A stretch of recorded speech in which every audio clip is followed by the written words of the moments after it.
Olivia, it just seems that Rishi Sunak is now in an impossible position.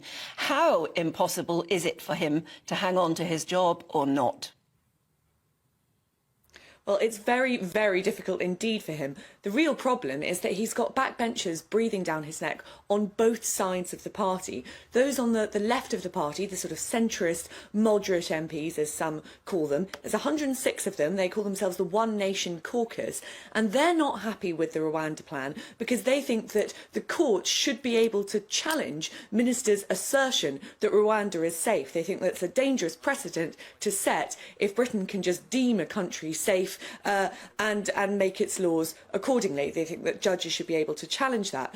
Meanwhile, on the other side of the party, you've got right-wing MPs who were worried that the bill doesn't go far enough. Essentially, what they believe is that the Prime Minister hasn't opted for the full-fat version. The full-fat version would involve circumventing European law entirely so that no migrant, no individual migrant, could lodge a complaint. What they're worried about is the scheme being deemed legal as a whole.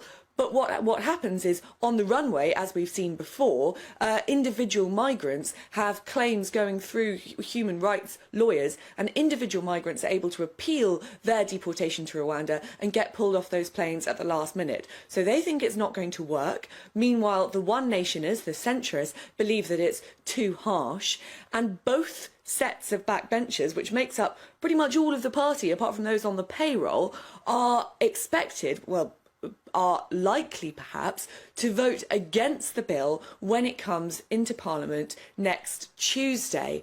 Now, Rishi Sunak has sort of tried to step back from the brink a little bit, if you like, by saying that this is not a vote of confidence. So MPs won't be whipped to vote the same way as the government. That means that if the Rwanda plan is defeated next week, it won't automatically lead to a general election.